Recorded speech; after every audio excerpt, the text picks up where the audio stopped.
Este vídeo é a continuação da nossa análise sobre o fim da era woke. Mas, se você chegou agora, pode assistir até o final e depois voltar ao primeiro episódio para entender como chegamos até aqui. No primeiro episódio, exploramos como essa cultura se consolidou e por que ela ainda se sustenta, né? De que maneira ela está ruindo. Mas será que isso significa o fim dessa mentalidade? Se uma ideologia fracassa, isso significa que algo melhor a substituirá? Ou apenas veremos uma mudança do discurso ou um novo rótulo para a mesma estrutura de pensamento? Se o woke está perdendo a força, o que pode surgir no lugar? Essa é a pergunta essencial para entendermos os próximos anos. Se você quer compreender o que pode acontecer daqui para frente, fique até o final. Aqui falamos de literatura e psicanálise sem panfletagem e sem medo da verdade. No primeiro episódio, vimos que a cultura woke se baseia na manipulação da linguagem, no ressentimento e no controle psicológico por meio de um discurso moralista que não aceita discordância.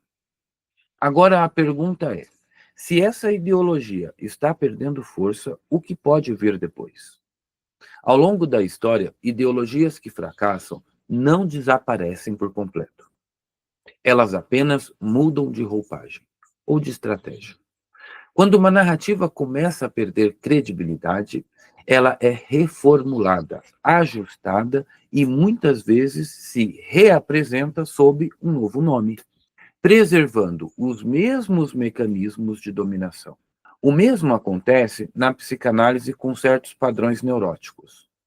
Quando uma defesa psíquica é quebrada, o sujeito não necessariamente abandona sua estrutura patológica.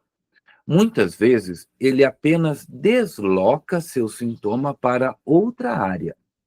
Da mesma forma, se a narrativa woke está desmoronando, isso não significa que a estrutura que a sustentava será abandonada. Ela pode simplesmente se transformar em algo mais difícil de detectar, mas que continua operando da mesma forma. Esse processo já foi descrito também na literatura. Em A Revolução dos Bichos, de George Orwell, os porcos que inicialmente lutavam contra a opressão dos humanos acabaram assumindo o mesmo papel dos opressores, apenas mudando os símbolos e a retórica. Não seria esse o destino de toda ideologia que pretende reorganizar o mundo por meio de um controle totalitário da linguagem? A questão, então, não é apenas se o woke está desaparecendo, mas qual será a sua nova forma de manifestação.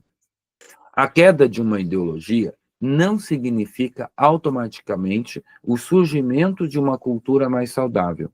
Pelo contrário, o colapso de um sistema de pensamento pode abrir espaço para algo ainda mais disfuncional. Quando uma narrativa se dissolve, o primeiro efeito é o ceticismo absoluto.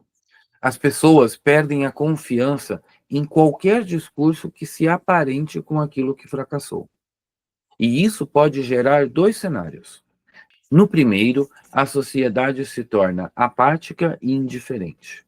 Se tudo parecia mentira, então nada mais importa. O resultado é uma cultura superficial, onde as pessoas rejeitam qualquer tipo de verdade ou sentido, mergulhando no niilismo. No segundo cenário, novas ideologias surgem para preencher esse vácuo, mas como uma promessa ainda mais radical. O desespero por um novo sentido pode levar à adoção de um sistema de pensamento que apenas repete os erros do anterior, mas de forma ainda mais intensa.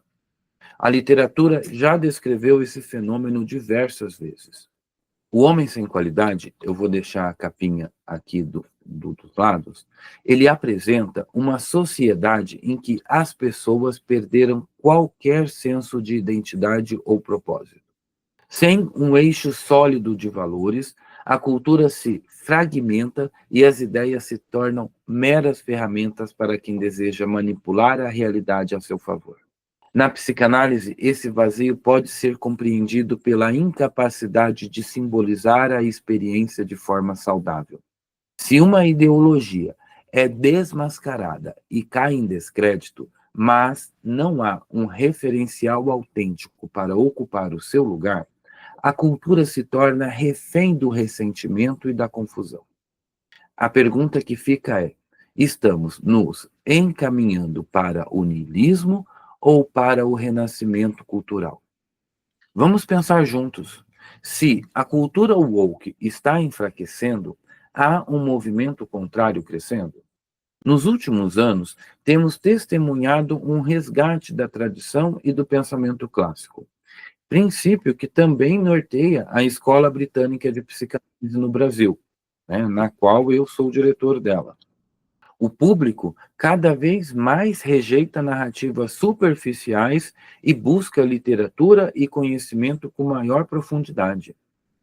Editoras independentes estão resgatando grandes clássicos da filosofia, da literatura, da teologia, trazendo traduções e edições comentadas. Ao mesmo tempo, também investem em autores contemporâneos que não seguem a cartilha ideológica woke, como a editora Danúbio, que tem publicado grandes nomes, entre eles Samuel Freitas, autor de O Jumento e o Carcará. E 2025 promete. Um novo livro do autor já está em gestação, com uma escrita ainda mais robusta e madura. Pelo que ouvi de um passarinho, vem coisa boa por aí.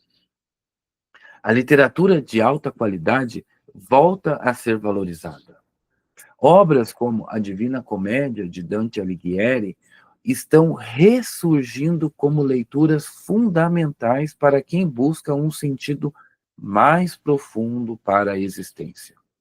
Na psicanálise, esse fenômeno se traduz na reconciliação com o passado e na busca por significados além dos slogans ideológicos.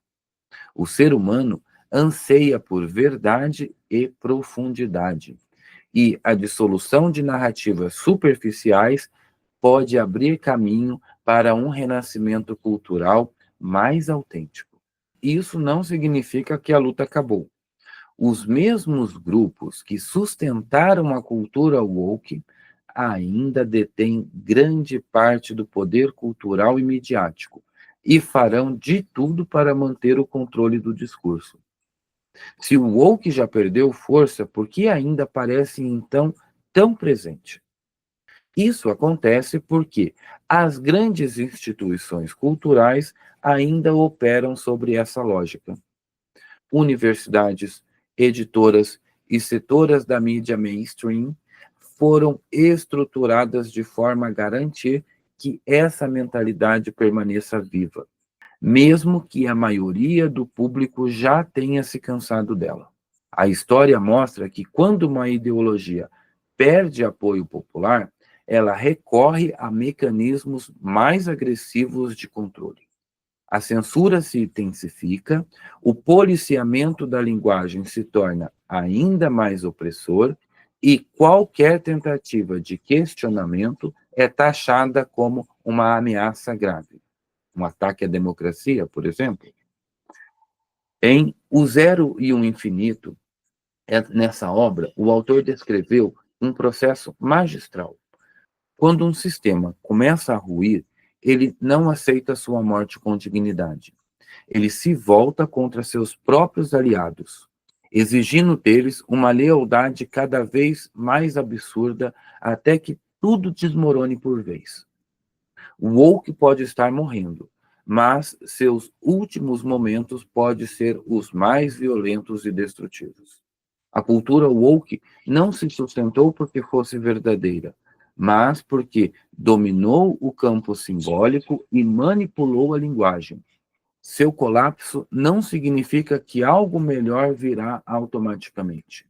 A questão que se impõe agora é: Estamos verdadeiramente dispostos a reparar a cultura, no sentido psicanalítico do termo, resgatando valores sólidos e pensamentos enraizados na profundidade? Ou apenas assistiremos a mais uma transformação superficial, onde a estrutura permanece intacta, apenas revestida com novos rótulos? Eu sou Rafael Marques Menezes, psicanalista, professor e diretor da Escola Britânica de Psicanálise no Brasil. Se gostou desse vídeo, curta, compartilhe e comente aqui. Você acredita no fim definitivo da cultura woke ou apenas em uma mudança de discurso? Fico aguardando o seu comentário e nos vemos no próximo vídeo. Até lá!